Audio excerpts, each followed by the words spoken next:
The rain came in sideways that night. October in Chicago always arrived this way, not gently, not with any warning, but as a verdict. The kind that pressed itself against glass and reminded you that everything warm was borrowed. The Meridian Group's annual gala occupied the 43rd floor of the Aldine Tower, and from where Olivia Hayes stood beside the floor-to-ceiling windows, the city below looked like scattered embers fighting to stay lit. She held a glass of Montrachet she hadn't touched. The jazz quartet behind her was playing something Coltrane adjacent, and the room hummed with the particular frequency of people who wanted to be seen being present. Olivia had attended this event every year for the past 11. She had organized it for 3 of those years. She knew the catering manager's children's names, and she knew which board members drank too much by the second hour, and she knew, without looking, the precise radius within which someone was about to approach her with a request disguised as a compliment. She was 43 years old. She had built Meridian's technology division from a 30-person satellite office into a 900-person operation that accounted for 38% of the company's total revenue. She owned a penthouse on Lakeshore Drive. She had a personal assistant named Margot who anticipated her calendar needs before Olivia herself recognized them. She was, by every measurable standard, exactly where she had intended to be, which made it difficult to explain why she was standing at the edge of a party she had helped design, watching a man she did not recognize. He was near the far end of the room. Speaking with someone from the analytics division, she recognized the analyst, but not the man. Medium height, a suit that fit well but wasn't custom, brown hair that needed a cut by approximately 2 weeks. He wasn't performing anything. He wasn't angling toward anyone. He was simply listening, nodding at appropriate intervals, and when he smiled, it reached somewhere behind his eyes without asking permission. What struck Olivia was not attraction. Not exactly. It was the particular irritation of encountering something she could not immediately categorize. She asked Margot, quietly, through text, the man near the east windows, speaking with Dennis Park. "Who is that?" "Daniel Carter. Senior Analyst, Strategic Accounts. 4 years with the company. Quiet file. Do you need his full profile?" "No." She put her phone away and crossed the room. He noticed her approach at the right moment, not too early, which would have suggested he'd been watching, and not too late, which would have suggested he hadn't registered who she was. He excused himself from Dennis Park with the kind of ease that came not from social training but from genuine indifference to hierarchy. "Miss Hayes," he said. "Daniel." She offered her hand. His grip was firm without demonstration. "I don't think we've met formally." "We haven't, though I sat in the 3rd row for your presentation at the Q2 Strategy Summit. Did I say something useful?" He considered this with what appeared to be actual consideration. "You said the company had confused momentum with direction." I wrote it down. Olivia looked at him for a moment longer than was strictly conventional. Around them, the party continued its careful performance of importance. "I've been looking at your department's last quarter numbers," she said. "The Harrison account retention, that was your modeling." "Partly," he said, which was the kind of answer that either indicated genuine humility or sophisticated strategy.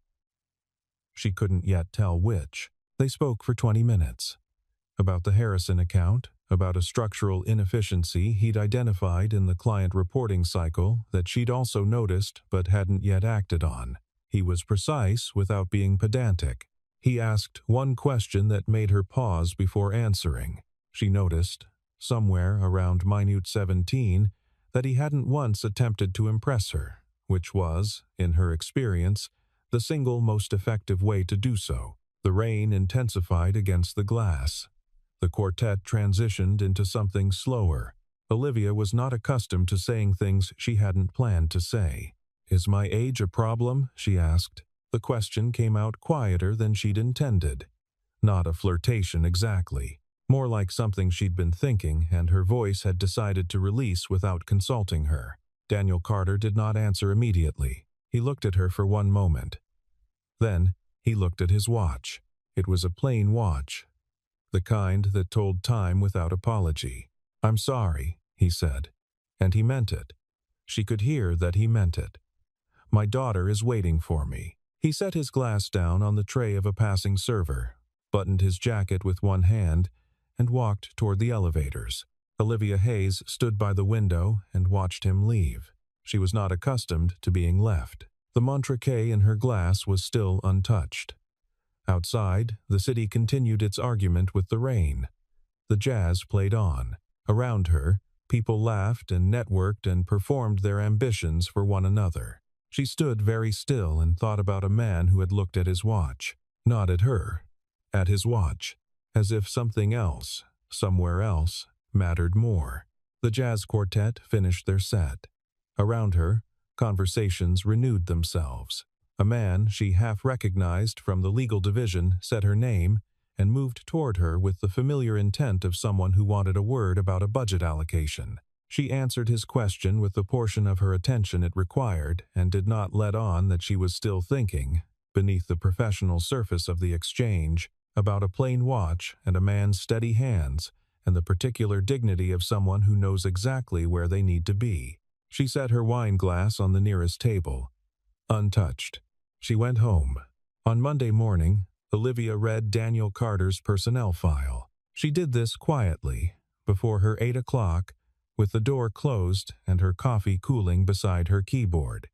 She told herself she was conducting due diligence on a strong performer. She told herself this with the practiced conviction of someone who understood the difference between a justification and a reason. The file was both thorough and insufficient. Bachelor's in Applied Mathematics from the University of Wisconsin. An MBA completed part-time over 4 years, which suggested either exceptional discipline or exceptional necessity. His performance reviews used words like methodical, insightful, and, in one from 3 years ago, the kind of quiet that turns out to be thinking. His direct manager, a director named Patricia Holloway, had recommended him for promotion twice. Both times, Daniel Carter had declined. Olivia read that line twice. Declined. Not negotiated. Not deferred. Declined. She pulled Patricia Holloway's number and called her directly, bypassing the conventional protocol of such inquiries. Patricia answered on the second ring and did not disguise her surprise. "He's one of the best analysts I've managed," Patricia said, when Olivia explained obliquely what she was asking. Genuinely. The kind of instinct you don't train into someone, but the promotions. A pause. He was very clear about it. The role would require travel, quarterly, off-sites, extended hours during peak cycles. He said Patricia stopped, as if reconsidering whether to continue. He said he had a standing appointment he wasn't prepared to be late for. What appointment? He didn't say. But Daniel Carter has left this building at 5 o'clock every single working day for the 4 years I've managed him. Not 5 to 10, not 5:05, 5, like he has a train to catch, or like something is waiting that matters more than whatever we're paying him for. Olivia thanked her and ended the call. She sat for a while in the way she rarely allowed herself to sit, not thinking about the next task, not scanning the next priority, but simply sitting with a question that didn't resolve into an action item. In the bullpen below her office, the floor was filling up with people starting their days, laptops opening, coffee being poured, the low hum of professional morning. She watched through the glass and found, after a moment, the back of Daniel Carter's head. He was at his desk already. He was reading something, an actual printed document, which was unusual enough that she noticed it and making notes in the margin with a pen. A pen. With actual handwriting. Olivia pressed her fingertips together and thought about a man who declined promotions and left at 5 o'clock every day and took handwritten notes and had looked at his watch at a party when the most powerful person in his professional life had asked him, however obliquely, if he was interested. She was not used to not understanding things. She found, somewhat to her alarm, that she did not hate the feeling. That evening, she stayed in the office until 7, which was early for her. She ordered Thai food that arrived lukewarm and ate it at her desk while reviewing a contract from the Singapore partnership. She finished the contract. She looked at the cold pad of green curry. She thought about 5 o'clock. She had not left before 6:30 on a voluntary basis in approximately 4 years. She had left earlier than that for a flight to London once, and twice for medical appointments she'd scheduled at 6 so as not to cut the day short. She recognized in this moment, somewhat absurd. She thought about what Patricia Holloway had said. A standing appointment he wasn't prepared to be late for. Not a meeting, not a client. A standing appointment. There was a particular kind of discipline in that the kind that came not from external accountability but from internal architecture. You could be late to a meeting because meetings could reschedule. You could skip a dinner because dinners could recur. But an appointment you made with yourself, with the weight of what it represented, that was the kind you kept, regardless of what the day had demanded. Olivia had a great many appointments. She kept all of them. She did not, she now understood, have any appointments that she would check her watch for at a gala. She told herself it was a coincidence. Fairfield Elementary was 3 blocks from the coffee shop where Olivia had taken a Tuesday afternoon meeting with a client from the real estate division. She had finished early. She was walking back to her car. The route she chose and she made, in some private recess of herself, no claim about this choice, past the school's main entrance at precisely 3:45 in the afternoon. The rain that week had gentled into something more considered. A fine mist that caught the autumn light and turned it silver. She recognized him from 40 feet. Daniel Carter stood on the sidewalk outside the school gate with both hands in his jacket pockets and his face tilted slightly upward, as if he were appreciating the weather rather than tolerating it. He was still in his work clothes, the same navy suit, slightly loosened at the collar. He was watching the doors. The doors opened. The girl who came through them was perhaps 6 years old, with dark hair pulled into 2 uneven braids and a backpack that appeared to be roughly 2/3 of her total volume. She spotted her father before he'd even turned toward the sound of the doors, and she covered the distance between them at a velocity that suggested she had been planning this reunion for the entire school day. She hit him at approximately hip height. He caught her without losing his footing, swung her up, and she buried her face in the side of his neck. Olivia stopped walking. She was not sure what she had expected. Something more complicated, perhaps. Something that would explain, or at least contextualize, the profile she had been building in her mind. Instead, she was watching a man hold his daughter in a mist of October rain with the particular steadiness of someone for whom this was not a performance, but the actual point. "Dad, I did the drawing today," the girl said, pulling back to look at him. Her voice carried across the sidewalk with the architectural confidence of children who have not yet learned that their volume is their own to manage. Mrs. Ellison put it on the board. "In the front? Yeah?" Daniel's voice was different outside the office. Warmer. Unhurried in a way that had nothing to do with the careful quality of his professional patience. "It's a drawing of our house, with the window light on at night. And the tree." She held up her hands to demonstrate the composition. Mrs. Ellison said it looked like someone was home.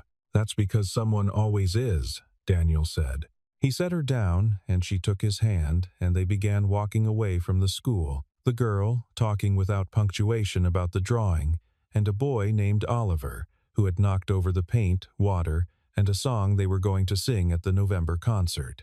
Daniel listened to all of it with the undivided attention most people reserved for things they considered consequential. Olivia stood on the sidewalk long after they had rounded the corner. The mist continued. A school bus idled past.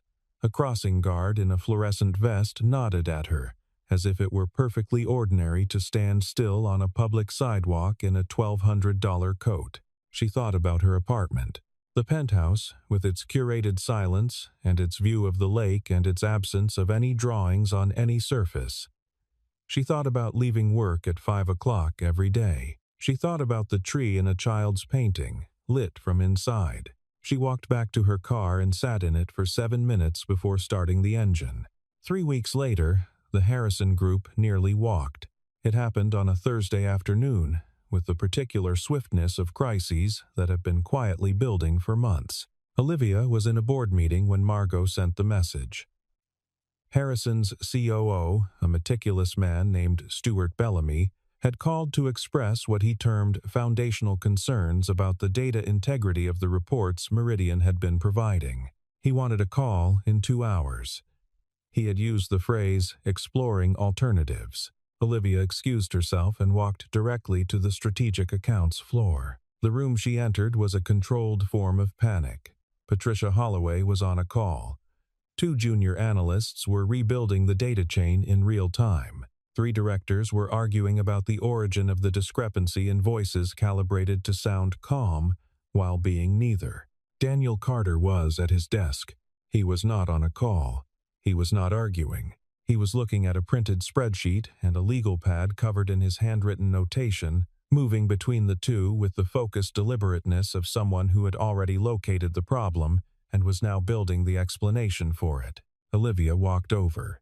"What is it?" she asked. He looked up. He did not perform surprise at her presence or realign his posture. Third-party data feed from the Henderson Index. There's a 12-day lag that wasn't disclosed in the integration documentation. It's been present for 2 quarters. Harrison's internal team ran their own comparative analysis last week, and the discrepancy flagged against their benchmark. Is the underlying analysis sound? Yes. The conclusions are correct. The timeline labeling on 3 reports is technically inaccurate by 12 days. He slid the legal pad toward her.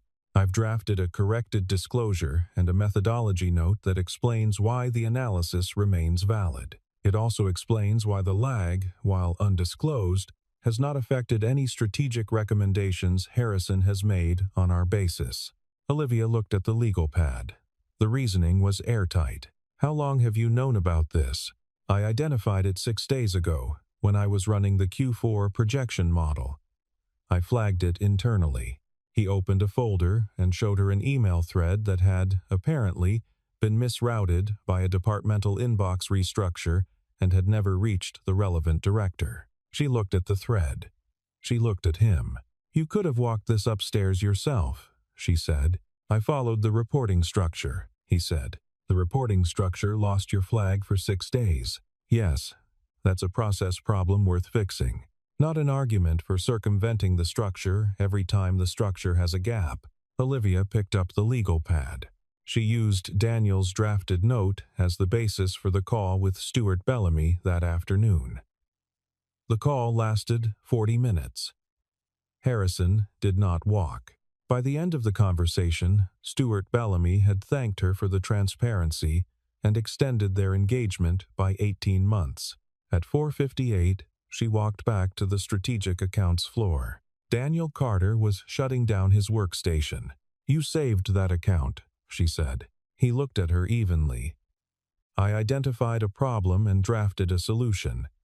The saving was the call you ran. Don't minimize it. I'm not minimizing it. I'm accurately distributing credit. She wanted to say something about the promotion conversations, about what he was doing here, in this role, when the work he was clearly capable of could take him considerably further. Instead, she watched him put on his jacket. You're wasting your potential, she said, and regretted it immediately, not because it was wrong, but because it was the wrong frame. He paused in the act of buttoning his jacket. When he looked at her, there was something in it that was not unkind, but was entirely certain. I'm using it where it matters, he said. He picked up his bag and left. 5 o'clock, exactly. She asked Margot to pull the records and told herself she was conducting a standard wellness review of high-performing staff. The name was Claire Carter. The record was 3 years old. Olivia did not read far into it. She read enough. Pancreatic cancer. Diagnosed when Emily was 3 years old. 14 months from diagnosis to death. Claire Carter had been 31. Olivia closed the file. She sat for a long time looking at nothing in particular. She thought about the drawing of the house with the window light on. She thought about a man who left at 5 o'clock every day. She thought about a little girl who had lost her mother at the age of 3 and who now ran across wet sidewalks to reach her father and who painted houses that looked like someone was home. She thought about standing at a gala window with an untouched glass of wine, watching a man check his watch. She had read that moment, she now understood, entirely wrong. Not as a lack of interest, not as rejection, as a calendar that had been made around something so specific and so essential that nothing else, not charm, not proximity to power, not the ambient pull of adult attraction, could interrupt it. Every day. 5 o'clock. Because there was someone waiting. Because there had always been someone waiting, and because the original reason for that precision, the urgency of a sick wife who needed to see him come through the door, who needed to know the day still ended with him there, that reason had changed form but not weight. Grief was like that. It did not evaporate. It redistributed. It settled into the architecture of a daily life and became the reason for the routine. And in that way, the person you were grieving lived inside the structure of your days long after they were gone. Daniel's 5 o'clock had started as a promise to Claire. It had continued as a promise to Emily. The form had changed. The weight had not. Olivia had spent 20 years building something worth arriving at.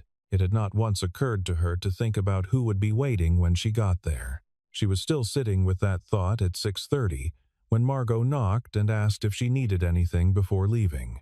"No," Olivia said. "Thank you." "Margot, you've been in here since 4 without moving," Margot observed, with the particular brand of loyalty that expressed itself as gentle record-keeping. "I know. Do you need?" "I'm fine. Go home." After Margot left, Olivia stayed in her office until the cleaning crew came through at 7:15. When they arrived, she gathered her things and went home to the penthouse, which was, as it always was when she returned, exactly as she had left it. She left her office at 4:30 on a Wednesday. She told herself she had a headache, which was partly true. She told herself the day's work was substantively complete, which was also partly true. She did not tell herself that she was testing something, although that was the truest version. She walked to her car in daylight, which in October in Chicago still carried a shock of novelty. The parking garage had a quality of light she had never noticed before, the way the afternoon came in low and amber through the concrete openings. She drove home. In the elevator up to the penthouse, she thought about what she would do with the extra 90 minutes. She could review the Brennan proposal.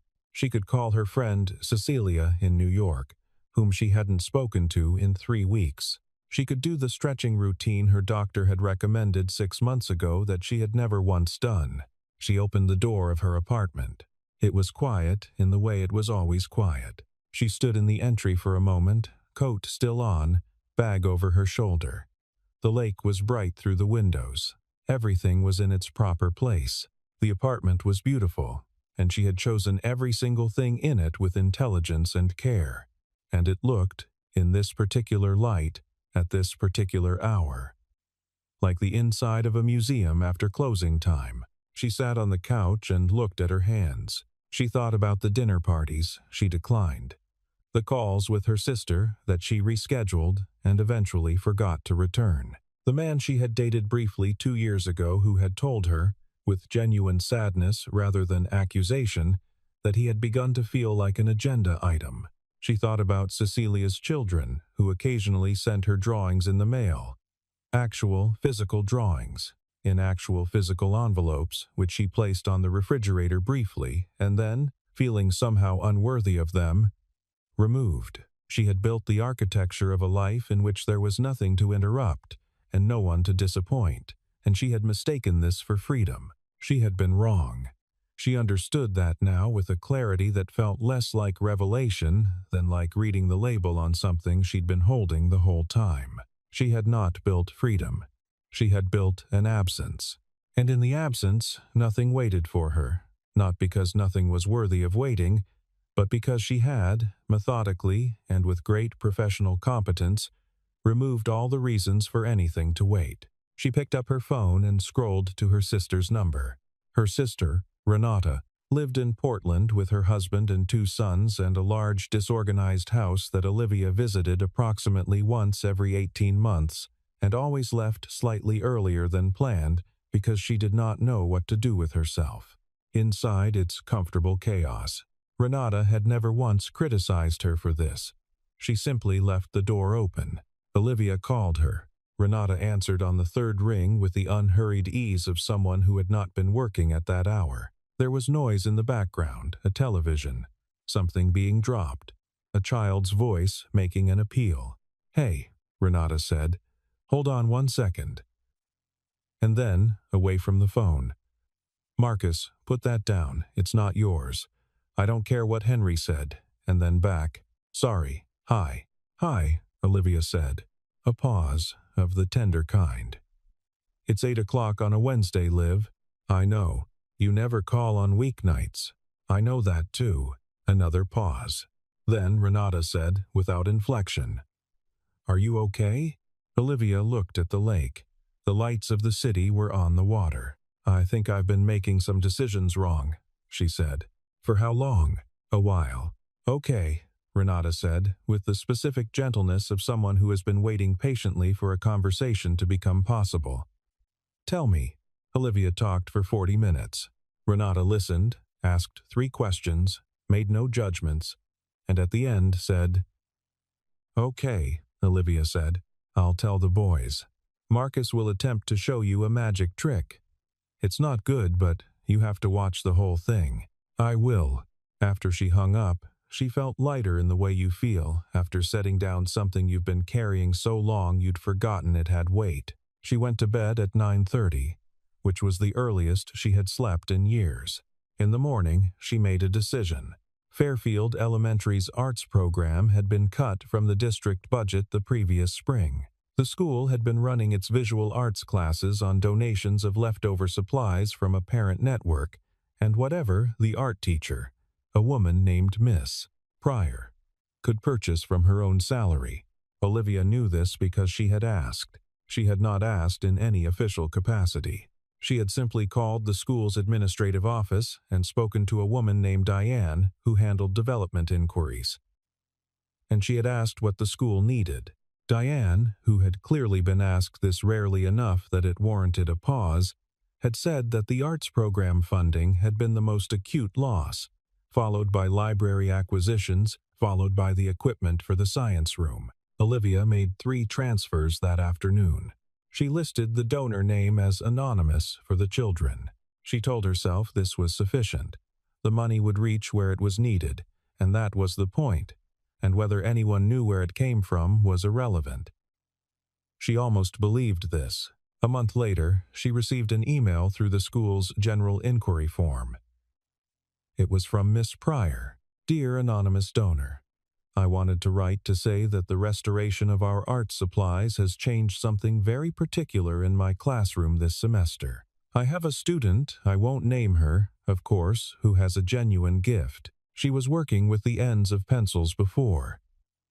Last week, for the first time, she had real materials. The drawing she made with them is the best thing I've seen a 6-year-old make in 15 years of teaching.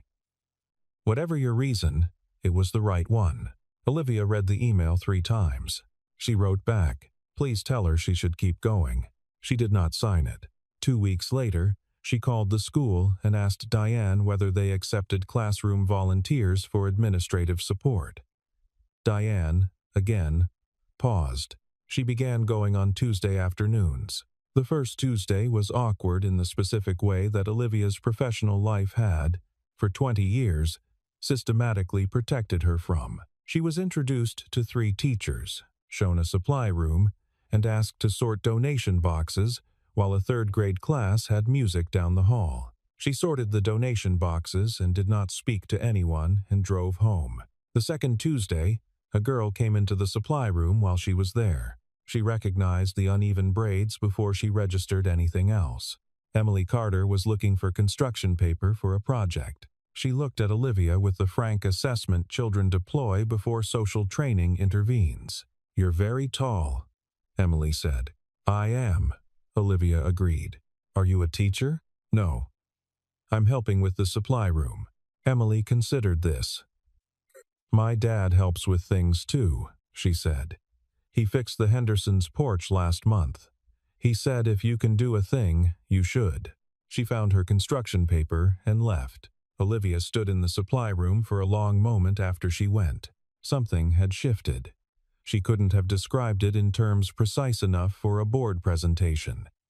It felt like the first correct answer to a question she hadn't known how to ask. Richard Blake had been at Meridian for 7 years, 3 of which he had spent believing he would be the one to run the technology division. Olivia knew this because it was the kind of thing you learned about people when you were the person who had gotten the role they wanted.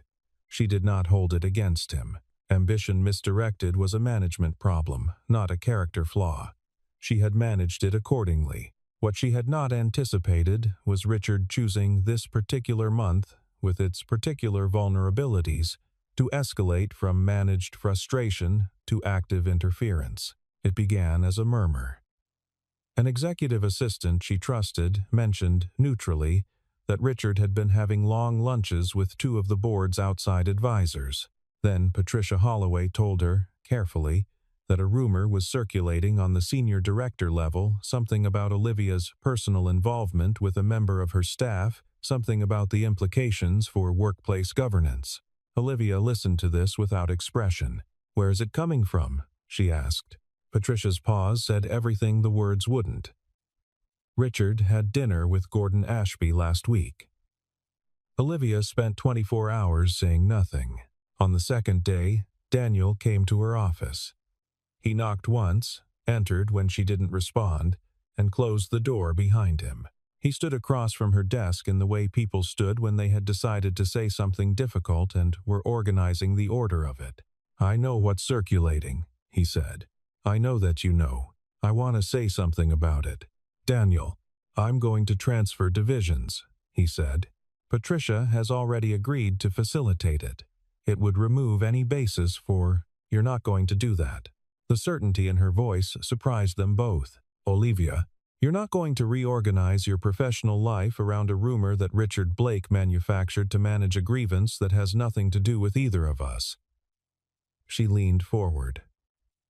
"I have handled Richard Blake. I will handle Gordon Ashby. The rumor will not outlive the week, and you will stay in your department because you are excellent at your work, and because I am not in the habit of letting other people's bad faith rearrange the things that are working correctly." Daniel looked at her for a long moment. "What are you going to do about Richard?"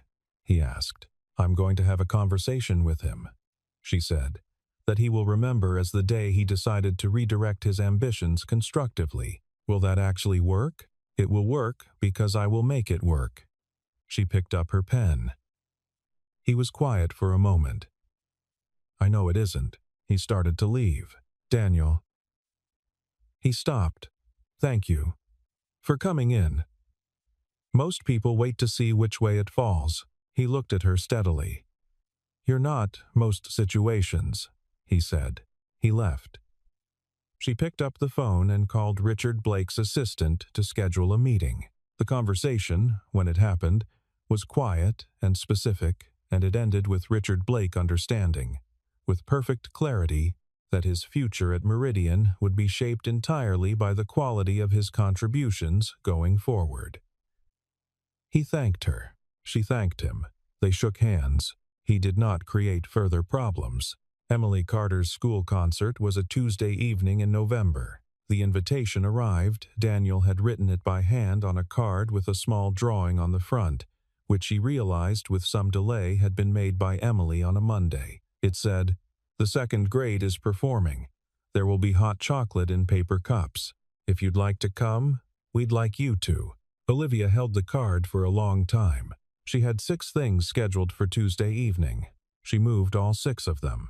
The gymnasium of Fairfield Elementary had been decorated with paper stars and silver streamers, the kind of decoration that was indisputably made by small hands and was, because of this, more beautiful than anything produced by a professional event planner. The folding chairs filled quickly. Olivia found a seat in the 3rd row beside a man with a sleeping toddler on his shoulder and a woman who was already crying preemptively. Daniel arrived 7 minutes before it started and found her without any apparent difficulty. He sat down beside her. "You came," he said. "I said I would." People say they will. I moved 6 meetings, Olivia said. He was quiet for a moment. Then he smiled, the real one, the one she had noticed at the gala, the one that required no maintenance. Thank you. The second grade took the stage in 2 rows, wearing the mismatched formality of children who have been told this is a special occasion without being told what that means exactly. Emily was in the front row, left side. She scanned the audience with the systematic focus of someone conducting a visual sweep, and when she found her father, she raised her hand briefly in a wave that was entirely dignified for a 7-year-old. Then Emily found Olivia. She did not wave again. She simply looked, with the frank and certain recognition of a child who catalogs things. Then she looked at her father. Then back at Olivia. She smiled. The second grade sang 4 songs. One was in Spanish. One was a round that went slightly irregular in the middle and recovered itself with the kind of collective improvisational grace that only children and jazz musicians manage. The third was a slow arrangement of something old, something that in different hands might have been melancholy, but in the mouths of 22 7-year-olds became simply true. A song about home, about the particular sound of a door opening, about the ordinary shape of love. Olivia listened to it and looked at her hands in her lap. She was not a person who cried in public. She was not a person who cried anywhere, generally. The song made her throat close. She pressed her lips together and breathed and did not cry, and Daniel, beside her, said nothing and did not look at her, and somehow this was the most considerate thing anyone had done for her in a very long time. After the concert, there was, as promised, hot chocolate in paper cups. Olivia stood with Daniel and Emily in the gymnasium corridor while the crowd worked its way toward the folding table, and Emily gave a detailed performance critique of her own concert that was simultaneously accurate and unstintingly complimentary to her colleagues. Oliver was flat on the third song, Emily said, with the judicial gravity of someone who had studied the matter. But he was looking at his mom. I think that's why. Hard to sing when you're looking at someone you love, Daniel said. Emily considered this. Is that true for everything, or just singing? He looked at Emily. Then, briefly, almost without intending to, at Olivia. Probably most things, he said. They walked out together into the November evening.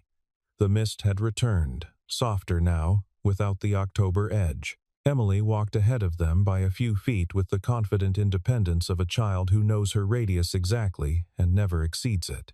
She's extraordinary, Olivia said. She is. No modesty in it. Simply agreement. She's also in the habit of making judgments about people that turn out to be correct. She decided she liked you after the supply room. She told you that? She said you listened to her like you meant it. She finds that unusual in adults. Olivia was quiet. So do I, Daniel said. They walked another half-block in comfortable silence. Emily had found a puddle and was navigating it with elaborate care, 1 foot on either side. She looks like her, Olivia said. She had not intended to say it, but the evening was gentle and it came out. Daniel did not flinch. The braids, yes. Claire wore her hair that way when she wasn't working. He watched Emily negotiate the puddle successfully and move on to the next investigation. Emily doesn't remember her well. She was 3, but she knows her from photographs and from what I tell her, which I try to make good. What do you tell her? He considered. That her mother was funny in the way that catches you off guard. That she was a morning person, annoyingly so. That she would have been at every one of these concerts and would have been the one crying before the first song finished. She sounds like someone to have loved. She was, he said simply. Emily had circled back to them, holding a small stone she'd found in the gutter. It's quartz, she announced. Almost certainly, Daniel agreed. Olivia, do you collect rocks? I've never tried. You should start, Emily said, with the generous authority of the recently converted. I have 14. Dad made me a shelf. She placed the stone in her coat pocket and resumed walking, satisfied. Daniel and Olivia followed. The street was quiet. The lamps were coming on. The hot chocolate place was at the end of the block, lit warmly from inside. The kind of small establishment that looked exactly like what it was. "You moved 6 meetings," Daniel said, as they reached the door. "I told you." "I know. I'm noting it." She looked at him. "Is that different from something else?" "Yes," he said. He held the door. "It's different from everything else." The board meeting was in December. It was a formal review, the kind that happened twice a year and required documentation and presentations and the careful choreography of institutional confidence. Olivia had given 37 of these in her career. She had never given one while feeling, as she did now, that something else she valued more was scheduled for 3:30. She had prepared, as she always did, with a thoroughness that left no gaps. The revenue numbers were strong. The methodology improvements she'd implemented after the Harrison situation had already generated measurable results across 11 client accounts. The division headcount had grown by 14% and attrition was at a 4-year low.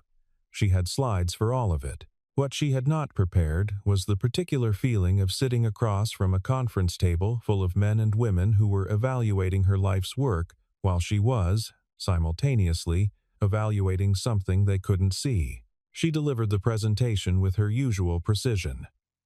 Revenue at 112% of projection. The Harrison account retained and expanded. A new methodology for client reporting that eliminated the data lag issue and had already been implemented across 11 accounts. She answered questions. She redirected 2 lines of inquiry that were structurally loaded, and she did this without defensiveness and without the performance of patience that conceals its absence. At one point, Gordon Ashby, who had the expression of a man who had hoped for a different outcome than the one in front of him, asked whether she felt her personal life had created any distractions in the second half of the year. The room took on the particular stillness of institutional breath-holding. Olivia looked at him for a moment. "My personal life," she said, "has made me more effective." She did not elaborate. She moved to the next slide. Gordon Ashby did not ask a follow-up question. The meeting concluded at 2:40. She walked out of the boardroom and took the elevator to her office. She sat at her desk and looked at the lake, which in December had turned the color of pewter and moved with a slow authority that was difficult to argue with. Margot appeared in the doorway. "You have the Brennan call at 4, and the Singapore team wants to reschedule their 3:15 to move everything," Olivia said. Margot stopped. In 4 years, she had not been given this instruction at 2:40 on a working day. "Everything? The Brennan call can happen Thursday.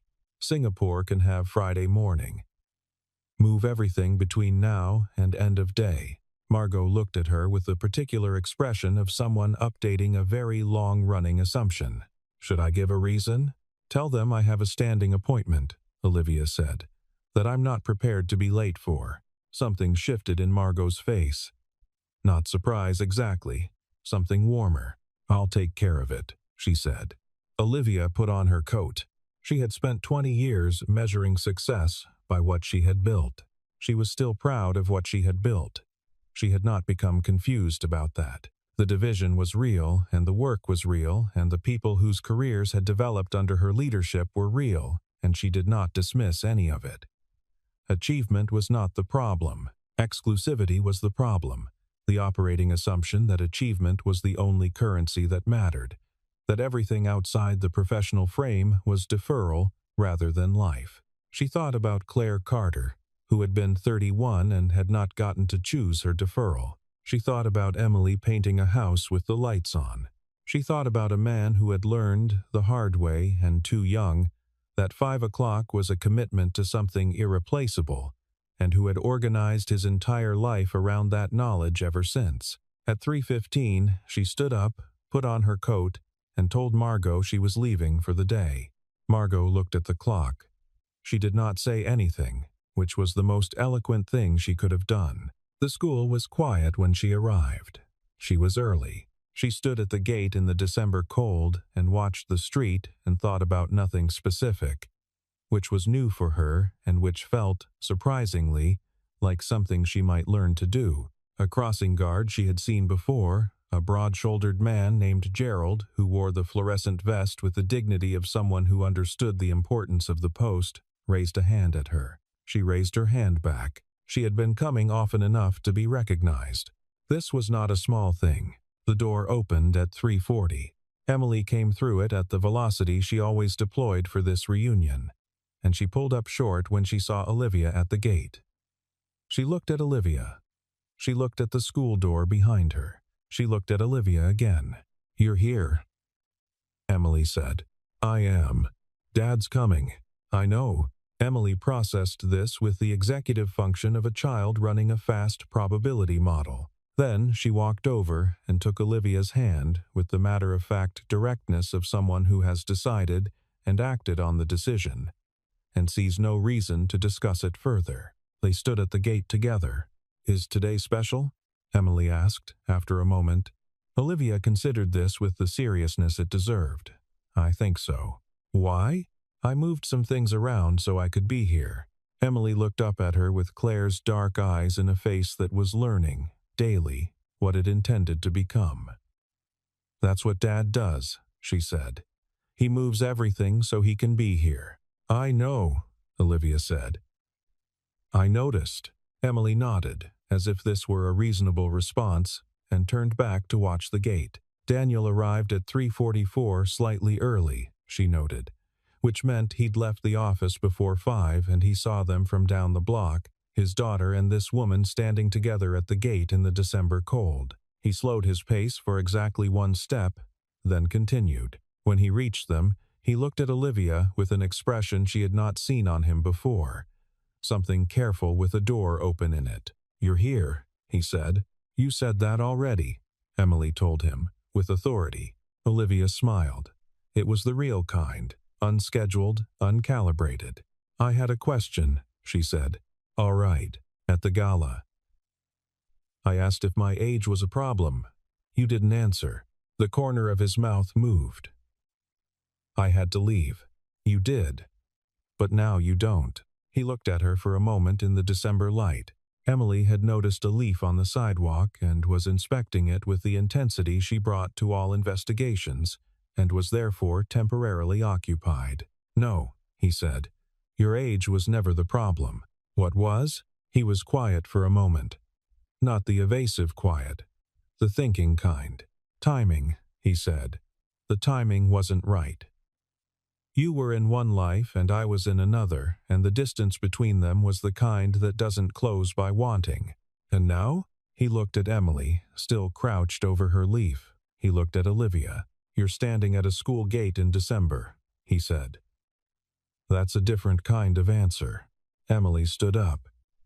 "It's a sycamore leaf," she announced. "I'm keeping it." "Obviously," Daniel said. "Can we get hot chocolate?" Emily asked. She directed this at both of them with the diplomatic neutrality of someone who had already decided the answer and was asking as a courtesy. They walked down the block together in the December cold. Emily between them with the sycamore leaf, the city making its usual noise around them, and the winter light going amber on the shop windows, and the bare trees and the sidewalk that was damp from an earlier rain. Nothing had been resolved in the ways that paperwork resolves things. There were no contracts, no certitudes.